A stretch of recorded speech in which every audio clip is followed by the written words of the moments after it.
بسم اللہ الرحمن الرحیم۔ السلام علیکم ناظرین۔ پیشانی اور خاطر و مدارات سے پیش آئے تاکہ باشندگان سخنا حوران تدمر اور کریتین بھی یہ سن کر اسلام کے حلقہ بگوش ہو جائیں۔ آپ نے فرمایا میں اس بات پر صلح کرتا ہوں کہ میں اپنی فوج یہاں سے ہٹا لوں گا۔ جو لوگ ہمارے دین میں آنا چاہیں انہیں ہم قبول کر لیں گے، اور جو اپنے دین پر قائم رہنا چاہیں ان پر ہم جزیہ مقرر کر دیں گے۔ واقدی کہتے ہیں کہ حضرت خالد بن ولید رضی اللہ تعالیٰ عنہ نے اہل ارکا سے 2000 چاندی کے درم اور 1000 سونے کے دیناروں پر صلح فرمائی تھی اور صلح نامہ لکھ کر دے دیا تھا۔ ابھی آپ نے یہاں سے کوچ نہیں کیا تھا کہ اہل سخنہ نے بھی صلح کر لی۔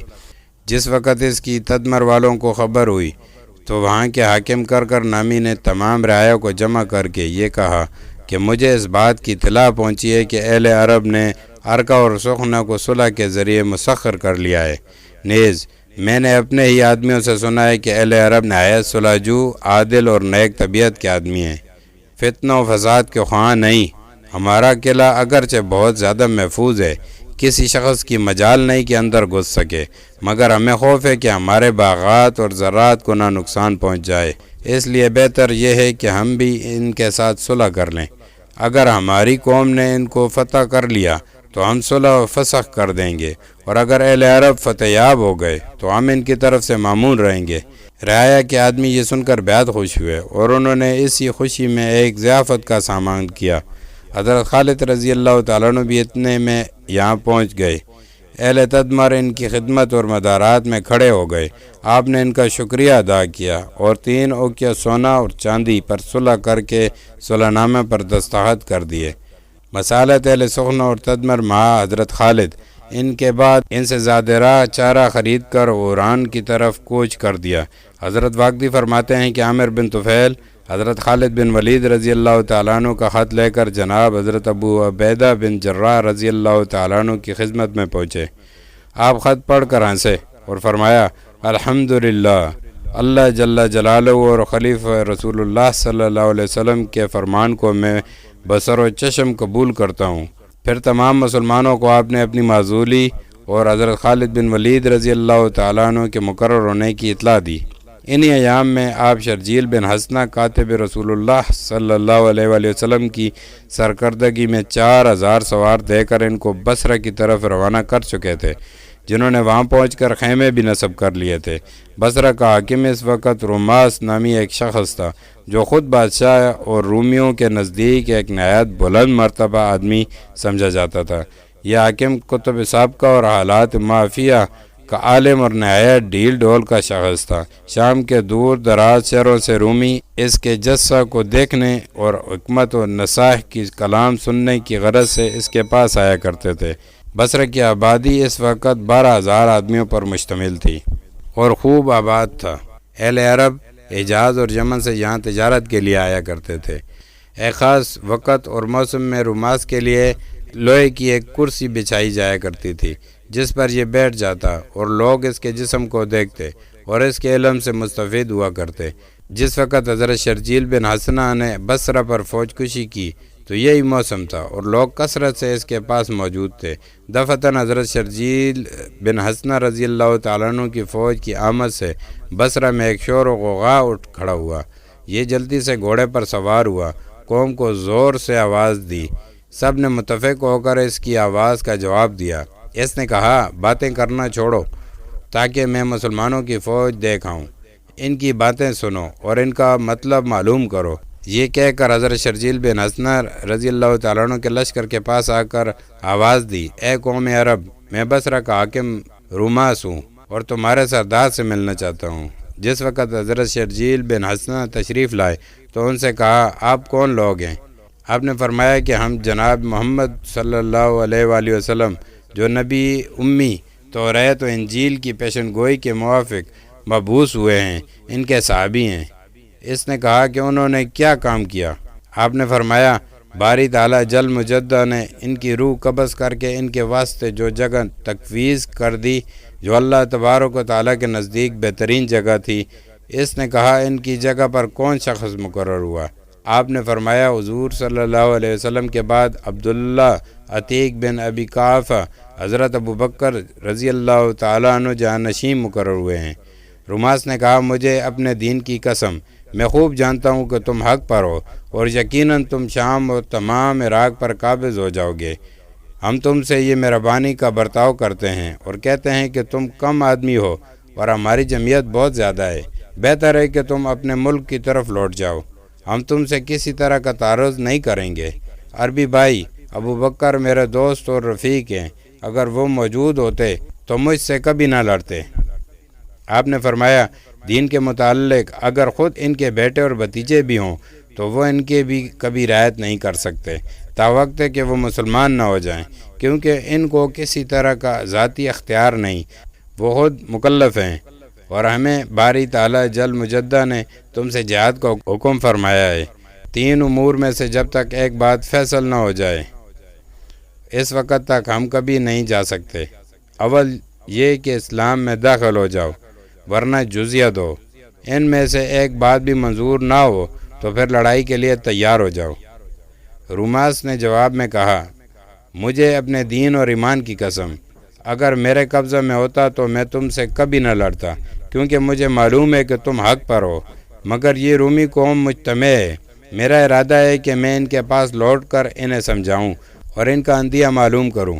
حضرت شجیر رضی اللہ تعالیٰ نے فرمایا بہت اچھا، ذرا جلدی کیجیے، ہم آپ سے ایک دفعہ کہہ چکے ہیں، یعنی جنگ یا جزیہ یا اسلام، وہ ہم کر کے ہٹیں گے۔ روماس اپنی قوم کے پاس گیا اور ان کو جمع کر کے کہا اے حاملین دین نصارہ، تمہیں یاد رکھنا چاہیے کہ تمہارے ممالک میں اہل عرب کا آنا، تمہارے اموال کو لوٹنا، تمہارے سرداروں اور بہادروں کو قتل کرنا جو خود تمہاری کتابوں میں تحریر ہے، اس کا وقت یہی ہے اور زمانہ اب قریب آ گیا ہے۔ تمہارے پاس نہ روبیس کے برابر لشکر اور نہ تم خود روبیس جیسے بہادر ہو۔ فلسطین کے میدان میں عرب کے ایک چھوٹے سے دستے نے اسے قتل کر دیا، اس کے بہادروں کو مار ڈالا اور باقیوں کو عزیمت دے کر بھگا دیا۔ مجھے خبر ملی ہے کہ ایک شخص جس کا نام خالد بن ولید ہے ہم پر عراق کی طرف سے چلا آ رہا ہے۔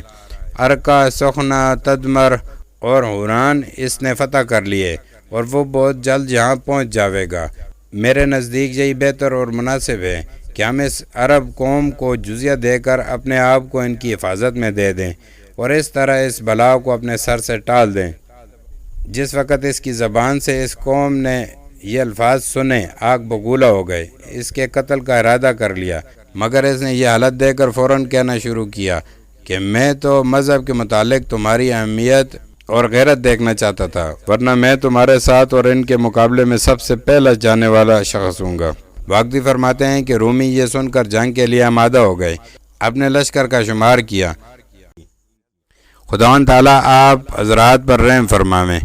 نبی کریم صلی اللہ علیہ وسلم نے فرمایا ہے کہ جنت تلواروں کے سائے میں ہے، اور خداوند تعالیٰ کو سب سے زیادہ محبوب خون کا وہ قطرہ ہے جو اللہ کے راستے میں گرے، اور وہ آنسو ہے جو خدا کے خوف سے جاری ہو۔ دشمن سے دل کھول کر لڑو، تیروں سے چھنی کر دو اور تیروں کو مل کر ایک ساتھ چھوڑو تاکہ ضائع نہ ہو جائیں۔ پھر یہ آیت پڑھی، اے ایمان والو، اللہ سے جیسا اس سے ڈرنے کا حق ہے ڈرو، اور تم نہ مرو مگر اس حالت میں کہ تم مسلمان ہو۔ یہ کہہ کر آپ نے حملہ کر دیا اور آپ کے ساتھ مسلمانوں نے اللہ بول دیا۔ ماجد بن رویم العبسی کہتے ہیں کہ میں بھی حضرت شرجیر رضی اللہ تعالیٰ عنہ کے اس لشکر میں موجود تھا۔ دشمن نے 12,000 جوانوں کے ساتھ یہ سمجھ کر اب بازی لے لیں گے ہم پر حملہ کر دیا۔ ہم ان کے مقابلے میں ایسے تھے جیسے سیاہ اونٹ کے پہلو پر تل جتنی سفیدی۔ ہم نے اس جگہ میں اس شخص کی طرح جو موت اور سفر آخرت کے وقت صبر کر لیتا ہے صبر کر لیا۔ دوپہر تک لڑائی ہوتی رہی، دشمن برابر سمجھتا رہا کہ وہ فتح حاصل کر لے گا۔ میں نے اس حالت میں حضرت شرجیر رضی اللہ تعالیٰ عنہ کو دیکھا، آپ آسمان کی طرف ہاتھ اٹھائے یہ دعا پڑھ رہے تھے، اے ہمیشہ زندہ قائم رہنے والے، اور اے آسمان و زمین کے بنانے والے، اے بزرگی و اکرام والے، اے الہ العالمین۔ آپ نے فتح شام فارس کا وعدہ اپنے نبی کریم صلی اللہ علیہ وآلہ وسلم سے فرمایا ہے۔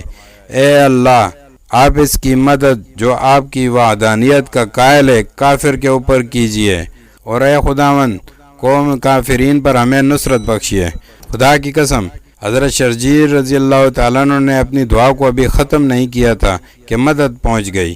دشمن نے ہمیں چاروں طرف سے گھیر لیا تھا، اپنے دل میں یہ طے کر چکا تھا کہ اب فتح ہوئی۔ اچانک حوران کی طرف سے ایک اندھیری رات کی طرح گرد و غبار اڑتا ہوا دکھلائی دیا۔ جس وقت ہمارے قریب آیا تو اس میں پیش رو گھوڑے دکھلائی دیے، پھر نشان اور جھنڈے معلوم ہونے لگے۔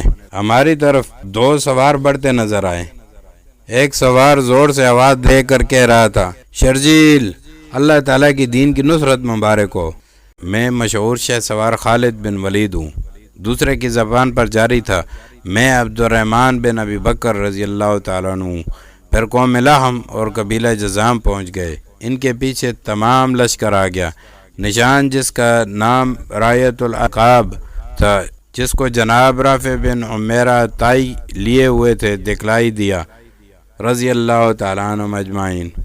واقعی کہتے ہیں کہ جس وقت رومیوں نے حضرت خالد بن ولید رضی اللہ تعالیٰ عنہ کی للکار سنی تو ان کے حوصلے پست ہو گئے۔ مسلمانوں نے آپس میں ایک دوسرے کو سلام کیا۔ شرجیل بن حسنہ رضی اللہ تعالیٰ عنہ نے جس وقت حضرت خالد بن ولید رضی اللہ تعالیٰ عنہ کو سلام کیا تو آپ نے فرمایا، شرجیل، کیا تمہیں خبر نہیں تھی کہ یہ ایک خاص موسم ہے؟ اس میں اہل شام، حجاز اور اہل عراق جمع ہوتے ہیں، رومیوں کے لشکر اور سردار آتے ہیں۔ پھر نامعلوم کیوں تم نے اپنے آپ کو مع ساتھیوں کے اس جگہ پھنسا دیا؟ حضرت شرجیل رضی اللہ تعالیٰ عنہ نے کہا کہ حضرت ابو عبیدہ رضی اللہ تعالیٰ عنہ کے حکم کے مطابق میں نے ایسا کیا تھا۔ آپ نے فرمایا کہ ابو عبیدہ ایک سیدھے سادے خدا ترس مسلمان ہے، لڑائی کے ہتھ کنڈوں اور موقع کی نزاکت چالاکیوں سے واقف نہیں ہے۔ پھر آپ نے فوج کو آرام کرنے کو حکم دیا۔ فوج نے پڑاؤ کیا اور ہر لشکری نے ایک دوسرے کی غمخواری اور ہمدردی کی۔ دوسرے روز بصرہ کے لشکر نے جنگ کی آمادگی ظاہر کی۔ آپ نے اپنی فوج ظفر موج سے فرمایا، بصرہ کے لوگ یہ سمجھ کر کہ ان کے گھوڑے اور آدمی سفر کے منزل سے چکنا چور ہیں، ہماری طرف بڑھ رہے ہیں۔